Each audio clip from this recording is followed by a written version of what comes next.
Hello बच्चों, welcome back to अपोलेंट career institute. तो हमारा मोशन इन स्ट्रेट लाइन वाला चैप्टर चल रहा है, जिसमें इक्वेशन ऑफ मोशंस के बारे में हम बहुत कुछ पढ़ा चुके हैं और बहुत सारे क्वेश्चन करा सके हैं। मेनली किस पे डिपेंड था? Motion in straight line. एक ही स्ट्रेट लाइन में जितने भी क्वेश्चन बन सकते थे, उस हर तरह के क्वेश्चन को कवर करने की हमने कोशिश की थी। अब इसी चैप्टर में बोर्ड में ये चैप्टर थोड़ा अलग दिया हुआ है, लेकिन अगर मैं बात करूँ IIT JEE से रिलेटेड तो हम इसी चैप्टर में आगे बढ़ेंगे। दूसरा टॉपिक नाम दे देंगे, लेकिन मैं चैप्टर इसे अलग नहीं बोलूँगा, थर्ड चैप्टर में ये चलेगा। अब तक हम पढ़ रहे थे क्या? वन डायमेंशनल मोशन, मतलब एक ही लाइन में मोशन पढ़ रहे थे। अब हम पढ़ेंगे टू डायमेंशनल मोशन, मतलब कि मोशन एक्स एक्सिस में भी होगा और वाई एक्सिस में भी होगा, जैसे बोलेंगे हम 2D मोशन। तो 2D मोशन में मेनली हम डील करते हैं किससे? वेक्टर से। वेक्टर के बारे में बहुत कुछ पढ़ा चुका हूँ, और लेकिन जो प्रैक्टिकल अप्रोच है वेक्टर से फिजिक्स के क्वेश्चन को सॉल्व करने की, वो अभी आपकी क्लियर नहीं होगी, क्योंकि आपने तो थ्योरी पढ़ी थी।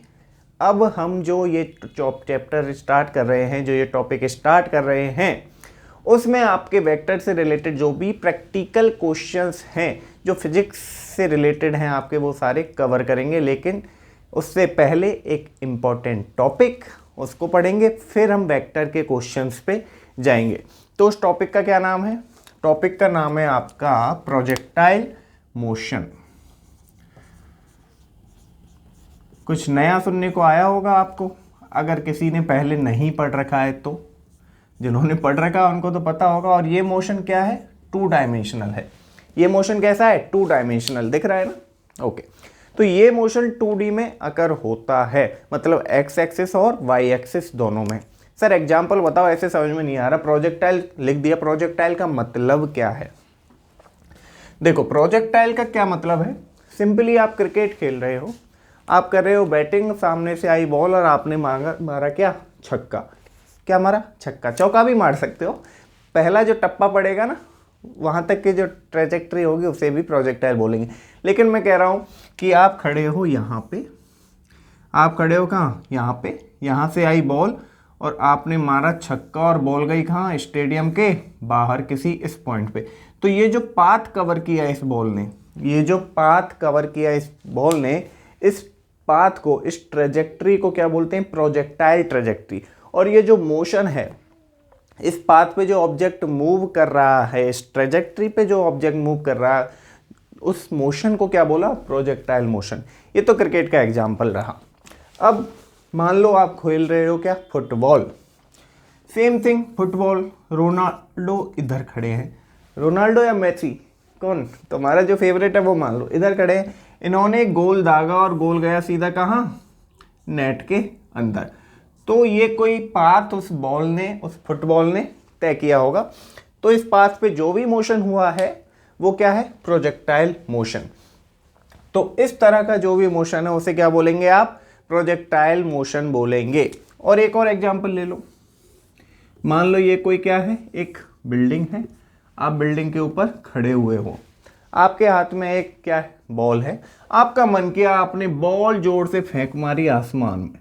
वो कहाँ गई होगी पता नहीं, लेकिन आपने आसमान में बॉल फेंक मारी, तो कहीं ना कहीं तो वो जमीन पे गिरी होगी, कहीं ना कहीं तो वो गिरी होगी। तो जिस ट्रेजेक्ट्री पे ये बॉल मूव हुई, वो ट्रेजेक्ट्री क्या है? प्रोजेक्टाइल ट्रेजेक्ट्री है। क्या है? प्रोजेक्टाइल पाथ है। और ये जो मोशन है इस पाथ के ऊपर, इस पाथ के दौरान, वो मोशन क्या है? Projectile motion. तो यही है प्रोजेक्टाइल मोशन। क्या? थ्योरेटिकली। समझ गए? यही है प्रोजेक्टाइल मोशन थ्योरेटिकली। लेकिन प्रैक्टिकल अप्रोच क्या है? क्यों करेंगे क्वेश्चन और कैसे क्वेश्चन आएंगे? ठीक है, ये भी हम थ्योरी अब नहीं पढ़ाएंगे। अब हम पढ़ाएंगे क्या? एग्जाम्पल से, जिससे आपको एकदम क्लियर हो जाएगा कि एक्चुअल में प्रोजेक्टाइल मोशन है क्या। ये मान लो कोई पॉइंट O है। क्या? ये पॉइंट है O। यहाँ से किसी एक वेलोसिटी से, किसी भी एक इनिशियल वेलोसिटी से, जो कि इनिशियल वेलोसिटी है u, एक बॉल को फेंक के मारा है, या क्रिकेटर ने छक्का मारा है, कुछ भी मान लो, और वो बॉल इस पाथ पे मूव हुई। वो बॉल थी, वो इस पाथ पे मूव हुई, पॉइंट O से चली और कहाँ पहुंच गई? पॉइंट B पे पहुंच गई। और ये जो हाईएस्ट पॉइंट था इसको मैंने मान लिया क्या, ए। ठीक है, अब देखो भाई, ये जो पॉइंट है, पॉइंट ओ, इस पॉइंट को बोलते हैं पॉइंट ऑफ प्रोजेक्शन। क्या बोलते हैं? Point of projection.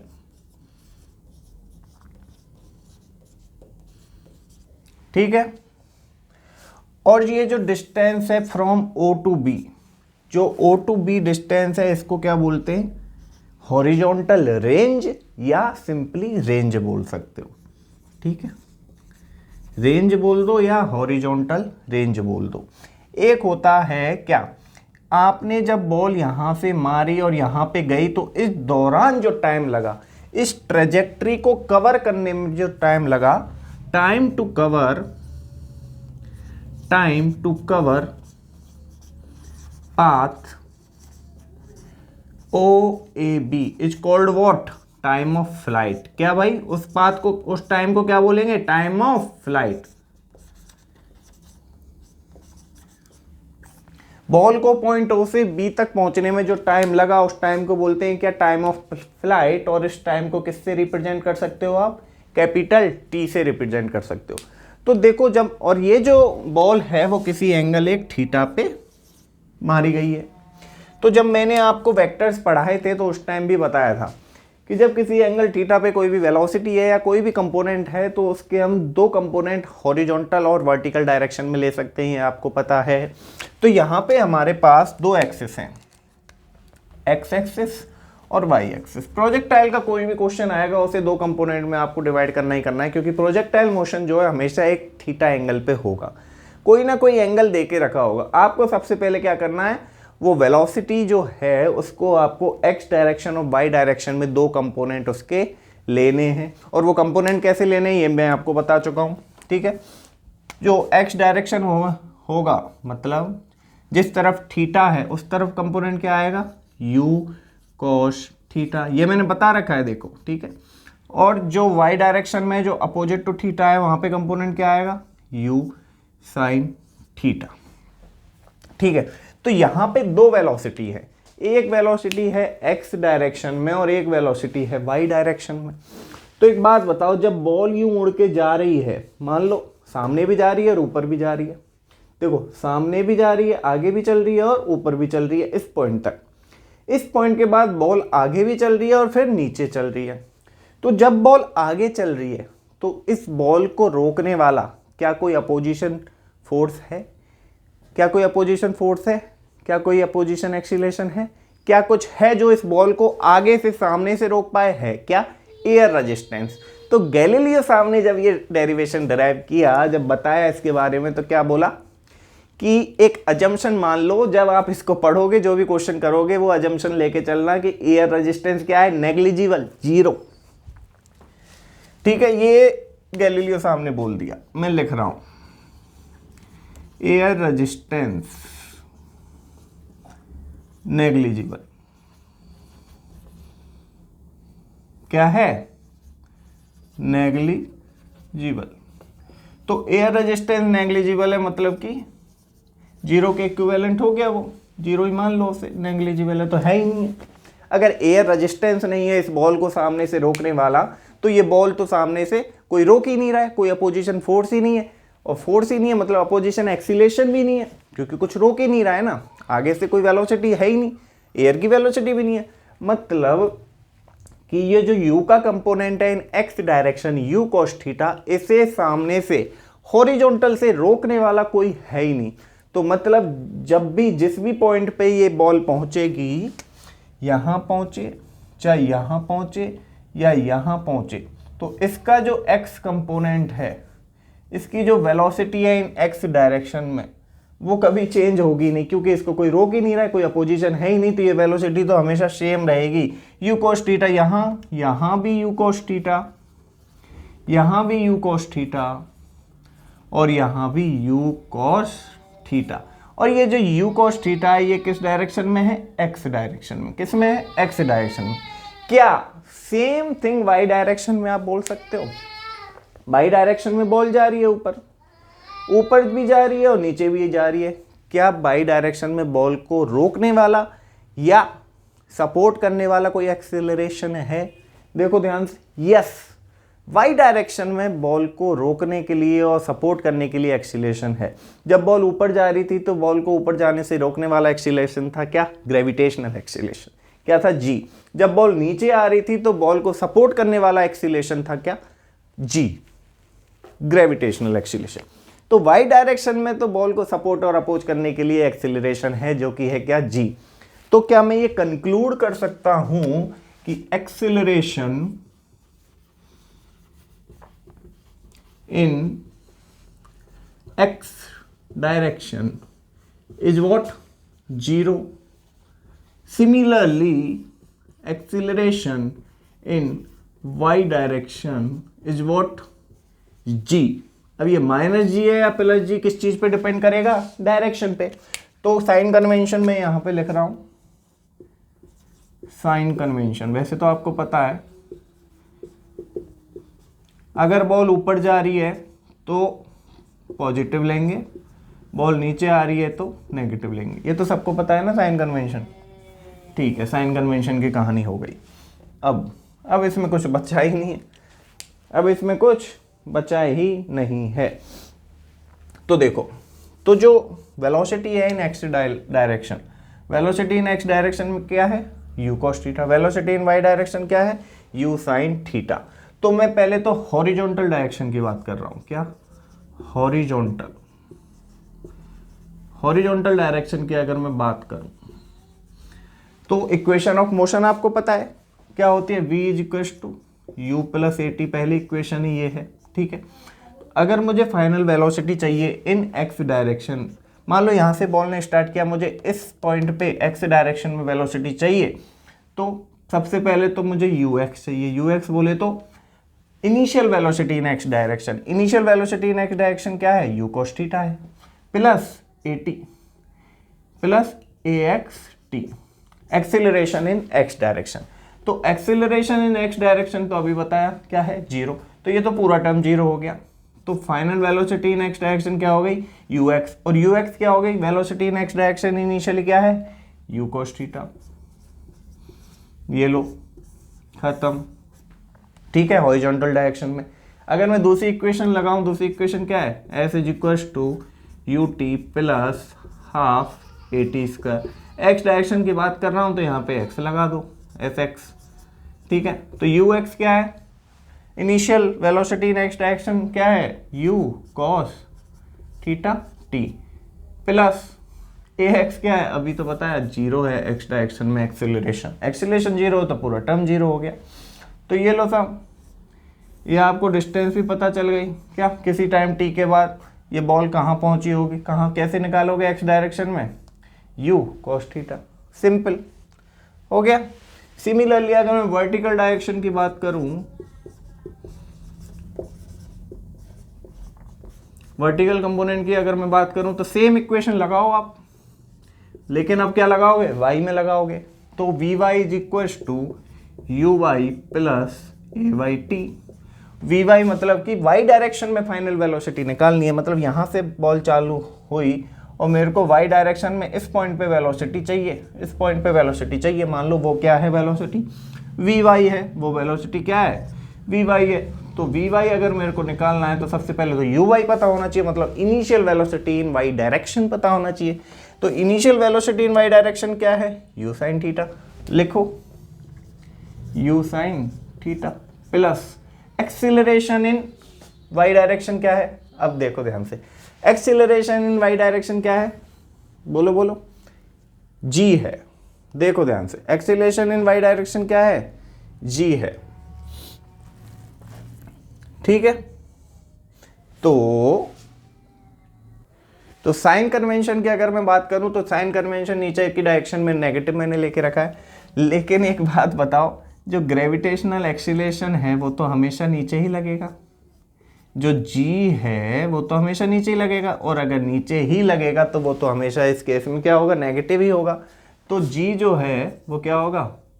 मतलब एक्सीलरेशन इन वाई डायरेक्शन जो है वो क्या होगा? बोलो बोलो। माइनस जी, माइनस जी। ठीक है, तो एक्सीलरेशन इन वाई डायरेक्शन क्या हो गया, माइनस जी इंटू टी। तो मैं क्या लिख सकता हूँ, v y is equal to u y, ये क्या है, सॉरी यू वाई तो हमने लिख ही लिया ना, क्या है, u sine theta minus of g t, ये लो हो गया।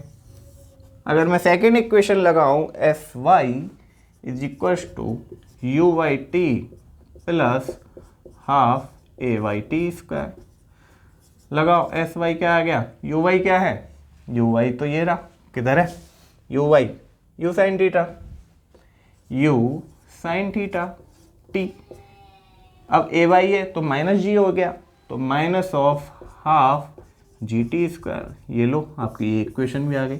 तो इस तरह से इक्वेशन ऑफ मोशन को आप प्रोजेक्टाइल मोशन में यूज करोगे। जो इक्वेशन ऑफ मोशन हमने किसके लिए पढ़ी थी, motion in a straight line 1D के लिए पढ़ी थी, वही सेम इक्वेशन आप अप्लाई कर सकते हो कहाँ, 2D में, प्रोजेक्टाइल मोशन में। लेकिन इस तरह के क्वेश्चन आपको नहीं आएंगे, क्वेश्चन जो आएंगे उनमें ये अप्लाई होगा, लेकिन क्वेश्चन पूछेगा क्या, देखो आपके IIT के क्वेश्चन कैसे आते हैं, आपको ये तो अप्लाई करना ही रहेगा कहीं ना कहीं बीच क्वेश्चन में। लेकिन क्या पूछ सकता है, आपसे पूछ सकता है कि जब एक बॉल को क्रिकेटर ने मारा और वो कहाँ पहुंची, स्टेडियम से बाहर पहुंची, इस टाइम में वो स्टेडियम से बाहर पहुंच गई, उसकी इनिशियल वेलोसिटी थी ये, और जो थीटा एंगल जो बना रही थी ग्राउंड से, वो एंगल था दिस वन। तो एक बात बताओ कि ये जो बॉल है ये कितनी दूरी पे जाके पड़ी होगी। तो जब आप क्रिकेट देखते हो तो क्रिकेट में फट से बता देते हैं कि इतनी दूर का ये छक्का है। कैसे निकलता है, ऐसे ही निकलता है, हालांकि वो कैलकुलेट करने नहीं बैठते, वो तो प्रोग्रामिंग सेट है ना, ये इक्वेशन से प्रोग्रामिंग बनाया हुआ है, तो फट से पता लग जाता है। तो बेसिक कहाँ है, यहीं से है। तो आपसे यही पूछ लेंगे, तो उसको क्या बोलते हैं, बॉल यहाँ से पहुँची बी पे पहुँची, इसको क्या बोलते हैं, रेंज। आपको एक क्वेश्चन बन जाएगा रेंज निकालो। दूसरा क्वेश्चन क्या बनेगा, जब बॉल ओ से स्टार्ट हुई और बी पे पहुंच गई, तो इस दौरान यहाँ से और यहाँ तक पहुंचने में जो उसे टाइम लगा, वो टाइम निकालो। वो टाइम क्या होता है, टाइम ऑफ फ्लाइट। क्या होता है, टाइम ऑफ फ्लाइट। तो ये टाइम ऑफ फ्लाइट भी निकल जाएंगे। तीसरा क्वेश्चन, एक बात बताओ, जब बॉल चली और अपने प्रोजेक्टाइल ट्रेजेक्ट्री पे मूव कर रही थी, तो उस ट्रेजेक्ट्री पे कहीं ना कहीं एक पॉइंट ऑफ मैक्सिमा आया होगा। पॉइंट ऑफ मैक्सिमा मतलब मैक्सिमम किसी ना किसी हाइट पे वो पहुंची होगी, उसके बाद वो नीचे आना स्टार्ट हुई। तो जब वो मैक्सिमम हाइट पे पहुंची, जो वो हाइट थी h, वो बताओ कितनी हो सकती है। तो ये तीन तरह के क्वेश्चन तो ये हो गए। इसके बाद और भी 2-3 क्वेश्चन बनते हैं कि इक्वेशन ऑफ ट्रेजेक्ट्री लिखवा लेगा, और भी वैरायटी के क्वेश्चन बनेंगे। तो मेन चीज इसमें प्रोजेक्टाइल मोशन में थ्योरेटिकली यही था। हाँ, एक चीज और जो मैंने आपको बताया, एक्सीलरेशन इन एक्स डायरेक्शन 0 है। इसको और कैसे रिलेट कर सकते हो, इसको ऐसे रिलेट कर सकते हो कि वेलोसिटी इन एक्स डायरेक्शन मैंने आपको क्या बताया, वेलोसिटी इन एक्स डायरेक्शन मैंने आपको क्या बताया, यू कोस थीटा, मतलब हमेशा सेम है, वेलोसिटी चेंज ही नहीं हो रही है। वेलोसिटी तो सेम है ना, वेलोसिटी चेंज ही नहीं हो रही है। वेलोसिटी चेंज नहीं हो रही है तो मैं क्या लिख सकता हूँ, वेलोसिटी कांस्टेंट है इन एक्स डायरेक्शन। वेलोसिटी अगर कांस्टेंट है तो आपको पता है एक्सीलरेशन क्या होता है, dv upon what, dt, change in velocity upon change in time. तो जब चेंज इन वेलोसिटी ही कांस्टेंट है, कोई चेंज ही नहीं हो रहा, तो यहाँ से एक्सीलरेशन तो 0 हो गया। बोलो dv को क्या लिखोगे, v2 माइनस v1। अगर यही कांस्टेंट है तो एक्सीलरेशन क्या हो गया, 0 हो गया। तो यहाँ से भी एक्सीलरेशन 0 है, इसको समझा जा सकता है। तो मेनली प्रोजेक्टाइल मोशन में थ्योरी जो थी आपकी यही थी, समझने वाली बात यही थी। इसके बाद ये तीनों चारों चीज़ें जो मैंने अभी बताई हैं कि ये इस तरह के क्वेश्चन बनेंगे, वो हम क्या डेरिवेशन जो है इससे रिलेटेड, रेंज है, टाइम ऑफ फ्लाइट है, मैक्सिमम हाइट है, मोशन ट्रेजेक्ट्री है, ये सब नेक्स्ट क्लास में बात करेंगे। आज के लिए इतना ही। यहाँ पे अगर कोई डाउट है तो मुझे तुरंत से कमेंट कर देना। अगर यहाँ डाउट रह गया तो आगे आने वाले लेक्चर में प्रॉब्लम आ सकती है, ठीक है। तो कोई भी डाउट है तो ज़रूर बताएं। आज के लिए इतना ही, मिलते हैं नेक्स्ट लेक्चर में, बाय।